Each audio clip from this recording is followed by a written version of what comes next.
Hello, Do Not Trust here. So Trump is doing a very bold move. He is terminating the IRS. And in this video, I'm going to break it down and basically says what it means for you and me. So let's get into it. So President Trump is not terminating the entire IRS in 2025. Wink, wink, wink, wink.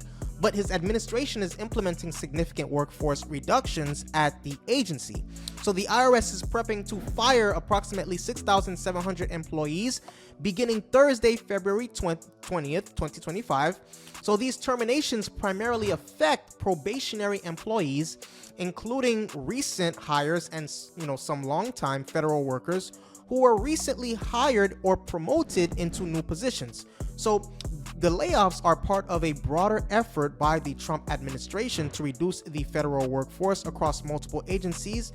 However, before I proceed, hit that subscribe button and the like button right now, please. If you're gaining value from this video and you got what you came here for thus far, hit that subscribe button and that like button. So basically this initiative includes a government-wide hiring freeze imposed by President Trump.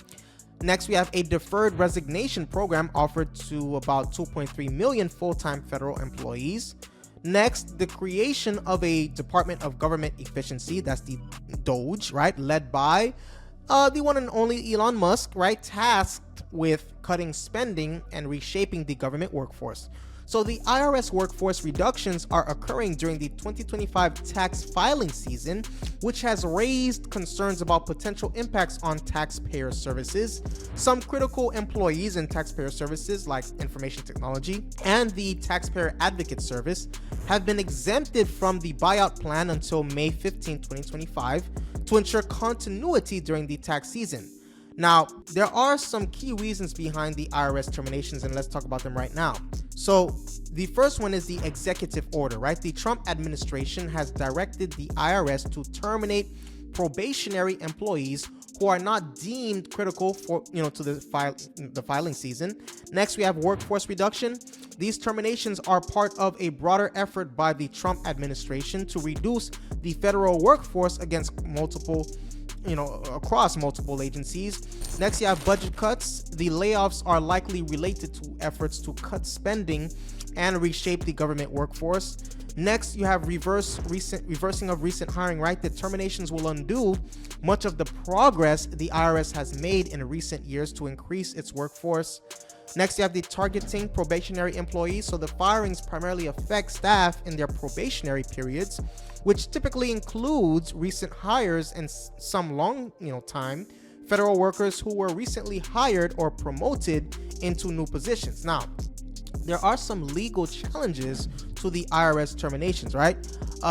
And those are, basically a class-wide complaint that has been filed with the Office of Special Counsel on behalf of federal employees who were terminated due to their probationary status. The next one we have is the complaint challenges, the mass terminations across 9 federal agencies, including the IRS, arguing that employees were fired with no regard for the performance or conduct, but solely based on their short tenure. Next, you have the Democracy Forward and the Alden Law Group are representing the terminated federal employees in this complaint. So the legal challenge argues that these terminations undermine the merit-based principles of the civil service system and are basically an unprecedented and grossly unfair circumvention of these principles. So despite these legal challenges, a federal judge in Massachusetts ruled in early February that the termination program could continue. Now, I guess another question to ask is, how will the IRS modernization efforts be affected by these layoffs? So you can assume that it will be significantly impacted, right? The disruption of ongoing projects. So the layoffs will likely disrupt the IRS's ongoing modernization efforts, particularly those aimed at improving taxpayer services and enhancing enforcement capabilities. Next, you have the reduced workforce for implementation. With fewer employees, the IRS will struggle to implement and maintain new technologies and systems designed to improve efficiency. Next, you have the loss of institutional knowledge. So the layoffs may result in a brain drain from the IRS as experienced employees with valuable institutional knowledge leave the agency. Next, you have the delayed technological upgrades. So the IRS recently received nearly $80 billion from the Inflation Reduction Act to upgrade technology and hired new agents. So the workforce cuts could jeopardize these modernization efforts. 5, impaired AI and technology utilization. So the IRS has been working on implementing new technologies and artificial intelligence to better detect tax cheating and improve case selection tools. The layoffs could hinder the agency's ability to effectively utilize these tools. You have the slowed expansion of online services. So the agency's plans to expand online services and live assistance may be hampered by the reduced workforce. Now, the terminations of approximately 6,700 IRS employees that is set to begin February 20th they're going to have impacts on the 2025 tax filing season. Is there something that I didn't say in this video as far as how it will be impacted? Please let me know in the comment section below.